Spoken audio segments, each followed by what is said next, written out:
저희 아랫집에는 헤비 스모커가 삽니다. 오죽하면 애도 아랫집 아저씨 담배 피운다고 이야기할 정도인데요. 정말 간접 흡연을 하는 듯해서 너무 화가 납니다. 몇 차례 쪽지로 흡연을 삼가주길 요청하니 얼마 후 엘리베이터에 버젓이 이런 메모를 부착해두는 겁니다. 베란다에서 담배 피우니 이웃분들의 양해 바랍니다. 혹시 냄새가 나면 창문을 닫아주시고 민원 제기도 삼가주세요. 이건 공동주택에서 너무 이기적인 행동 아닌가요? 라고 보내주셨네요. 아, 정말 뻔뻔스러운 주민인 것 같습니다. 어떻게 이렇게 하실 수가 있죠? 엘리베이터에 나 담배 피우니까 나머지 알아서 좀 처신해 주세요. 이렇게 하는 경우는 없는 것 같은데 일단 공동주택에서 흡연하는 행위를 법적으로 규제할 수 있는 방법이 있습니까, 변호사님? 네, 저 사연을 보니까 마음이 좀 겸해지긴 하는데 네. 아파트의 경우에 금연구역으로 지정 가능합니다. 네. 그래서 만약에 금연구역으로 아파트가 지정이 되면 이를 위반하면 10만 원의 과태료가 네. 부과가 되는데요. 뭐 벌금이나 이런 건 없이 과태료 행정벌입니다. 예. 그런데 사실 이제 아파트가 금연구역으로 됐다고 하더라도 집안에서 피우는 거는 규제 대상에서 못 막죠. 네, 범위에서 좀 벗어나요. 네. 그래서 공동주택관리법에는 만약에 한 입주자가 네. 담배를 피워서 그게 뭐 화장실 통구로 이렇게 들어온다. 네. 라고 해서 그런 간접 흡연의 피해를 입으면 그 단지를 관리하는 관리 주체에 대해 이야기하면 그 관리 주체가 그 사실을 확인을 해서 만약에 그런 사실이 확인이 되면 그렇게 조치를 좀 하지 말라는 네. 권고를 할 수 있어요. 권고. 그렇죠. 예. 법적으로 아직까지 그걸 강제할 수 있는 어떤 법안이나 이런 건 없습니다. 그래서 그렇군요. 만약 이게 계속 문제가 된다면 뭐 환경분쟁조정위원회 조정을 거친다든지 이런 부분이 있는데 가급적이면 서로 조심하는 게 좋겠죠. 그렇죠. 네. 뭐 애연가 분들은 피우고 싶으시겠지만 네. 비흡연자 입장에서는 그럼요. 정말 힘든 일이거든요.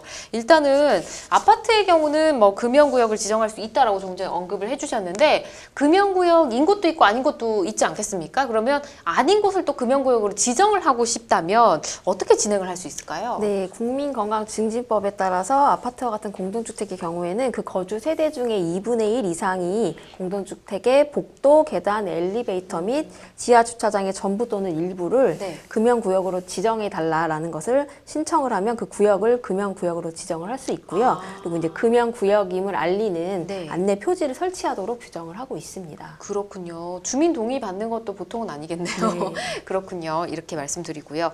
자, 아이가 느낄 정도로 담배 냄새가 굉장히 심한 것 같습니다. 사연을 보니까요. 이 층간 흡연으로 건강에 만약 이상이 생겼다. 그렇게 될 경우 처벌과 별개로 민사상으로 뭐 치료비도 들 것 같고요. 뭐 이런 거 손해배상 청구를 할 수는 있나요? 네, 이론상은 가능합니다. 이론상으로 네, 가능해요? 그렇죠. 예를 들면 네. 제가 이제 이론상이라고 강조를 한 거는 예. 만약에 위층에서 뭐 화장실에서 담배를 핀다. 그럼 네. 환기구를 통해서 계속 이제 내려올 수 내려와서 있죠. 네. 그 밑에 집 화장실에서 담배 연기가 난다든지 네. 그래요. 그러면 이 간접 흡연으로 인해서 만약에 내가 건강적으로 이상이 생겨가지고 질병이 생겼다라고 네. 하면 그 간접 흡연을 했던 그 사람을 상대로 해서 손해배상 청구를 할 수 있어요. 네. 그런데 거기서 그 사람의 담배를 피워서 이게 환기구를 통해서 나한테 와서 주기적으로 맡아서 내가 건강상의 질병이 생겼다라는 거를 입증을 하셔야 돼요. 아, 입증이 또 문제군요. 그래서 제가 아까 뭐 입증, 이론상으로 제가 말씀을 드렸는데 그 입증 책임의 문제 때문에, 입증의 어려움 때문에 네.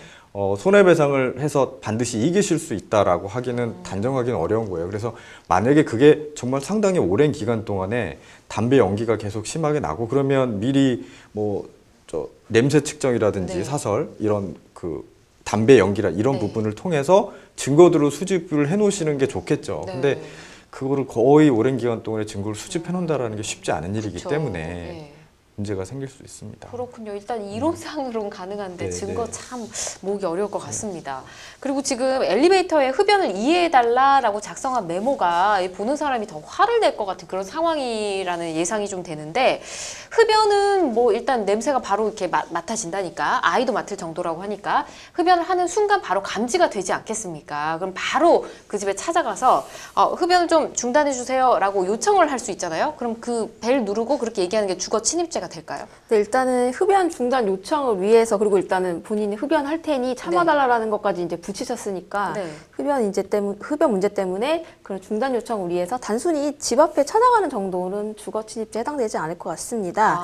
만약 이제 해당 주민을 찾아갔는데 방문을 거절한다거나 네. 문을 열어주지 않으시려고 했는데도 억지로 집 안에 들어가려고 했다거나 그리고 일단 거주자의 동의하에 이제 주거에 들어갔다 하더라도 퇴거해달라는 요청을 받고도 계속해서 퇴거를 하지 않으면 사실 퇴거 불응죄가 될 수는 있습니다. 그렇군요. 예.